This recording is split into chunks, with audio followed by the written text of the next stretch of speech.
Thousand Island. The secret sauce is Thousand Island. That's all I've been thinking about the whole time. I come to this show very often. That's all I'm thinking about. You can do football jokes? Y'all know who Kelsey is on the Chiefs? He's dating Taylor Swift. If you don't know, he's a white man who dated black women, so he had a different set. He had a different face. When he was dating black women, he had a fade and a beard, and he started dating the top white woman, Taylor Swift. And he immediately changed his appearance. He went to like a motorcycle cop, took the fade away, put a fucking little mustache on. I love that. I love that you, like, even in relationships, you dress for the job you want. We all do it in some way. Look, I'm a black man who cuts his own hair, which means I'm in an interracial relationship. That's just how that shit works. I made money off crypto. I don't know what y'all are doing. I was just following a white dude who went to jail for fraud, and I took the advice. They didn't catch me. I sold NFTs. NFTs of basketball clips you can find on YouTube. I sold an NFT of a basketball player you never heard of for $1,100 and financed a trip to Barcelona. Yeah. Are you clapping? Because you know what NFT stands for? Niggas financially thriving. Thank God for that. I stopped having suicidal thoughts. Yeah, because I've done a lot of work on myself. Yeah. Unfortunately, I now have homicidal thoughts because I ain't working on my anger. Hey, look, somebody still gotta die. It just ain't gonna be me. You know what I mean? I'm a very angry person, which most people can't tell because I'm also very smiley. I look very happy to help you, and that's not it. It's just, I can't fight. I was going through life with the wrong energy with a frown and caught it up uppercuts. It turned that shit upside down. That's how it goes. I do work on my anger, which means I watch gentle parenting videos on TikTok.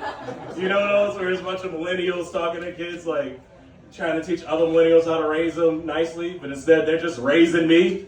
I love that shit, man. I'm Justin with the Y now. Let's go, Kaylee. I wasn't gentle parented. My parents were very nice, but I was parented to succeed as a black man in America, which means I wasn't gentle parented. I got whooped as a kid, which is not gentle at all. Not beat, whooped. Because, I don't know, that sounds better for some reason. No, I grew up with my mom, and my mom whooped me, but my mom's like 5'2". So I got to 11, I was like, hell yeah. I got you. I beat the game. What you gonna do now? And then she got her friend Sherrod to whoop me. Yeah, right? I didn't know that was one of the options, man. Just the same dude who helps you move also disciplines your kid by proxy. You're not supposed to be able to make eye contact when somebody's whooping you from behind. No, that's not how it goes. Look, man, I heard the phrase all through my life. I just didn't know that's what they meant when they said it takes a village. Just walking through my community like haunted house, like, oh shit, they gonna catch me. I knocked all the games down for Blockbuster shelf, and then the niggas at Blockbuster called my mom. That's what happened. It's community police. It fucking sucks. Oh, Clark? Yeah. Damn, Gary knows where I'm from. Let's go. Oh, man. I don't think we can get everybody to agree racism is bad. That's just, we lost that battle. But I do think we can get everybody to agree that racism is confusing. All right? Like, I was on the street one day, there's a car coming by, and they had the window down. They were heckling everybody, just yelling shit. And I knew what was happening when they got to me. But when they got to me, they were just like, hey, you think you're so cool because you're black. And I was hella confused because I was wearing a green shirt and it was St. Patrick's Day. I'm not black right now, dog. I'm Irish. Don't you read my shirt? Get it together. The most Confederate flags I've ever seen in this country was in Marquette, Michigan. Yeah, you get some laughs from the Michigan people. People from Michigan like to tell you where they're from by putting that shit on their hand because it kind of looks like that. It wasn't even the hand part. It was the Upper Peninsula of Michigan. If that South rose again, it'd be in the middle of fucking Canada. And yet everywhere I went, Confederate flag on all these houses.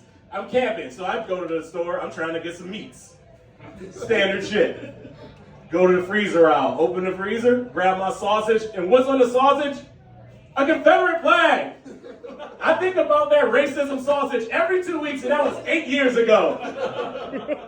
That, I don't know, nigger worst? What do you call it? I don't know. That's what racism is, man. I was listening to a podcast, and not one of the ones that's like smart, just like ones that's dudes talking. And on that podcast, they were like, pickleball is a racist conspiracy by the conservatives to take over basketball courts. And I was like, absolutely right, by doing no research. I was like, I look at that sport. That's clearly the product of racism. That is not something anybody actually wants to play. Some of it wasn't bad, though, right? I don't know. I think we overcorrected in some ways. Like, as a millennial, you thought Gen Z was going to fix racism.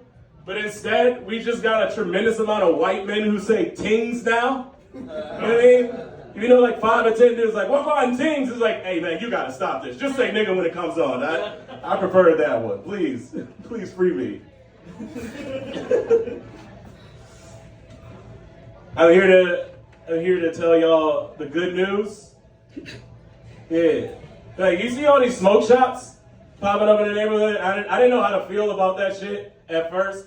And then in Williamsburg, I saw a smoke shop replace a mid-century modern vintage furniture store. And I fucking started celebrating. Because I knew what that meant, baby. We doing reverse gentrification. Let's go. We put the check cashing place right next to that in 2 weeks. I ran in that store like, Habibi, why don't you tell me the revolution was starting? Sounds out for one, sounds out for all. Oh, I think I was supposed to end there. Yeah. Here, I'm gonna end with something we're not gonna like, but I'm gonna do it anyway. I think it's a tragedy that Biggie was shot. Real topical, I know. Because, like, I don't know if you listen to Biggie's albums, but he has a lot of songs about suicide, and I feel like we could have just waited that one out.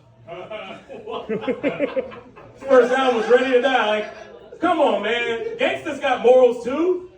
You can't kill an op while he's down. That's fucked up. Yeah, I'm ending there. Good night.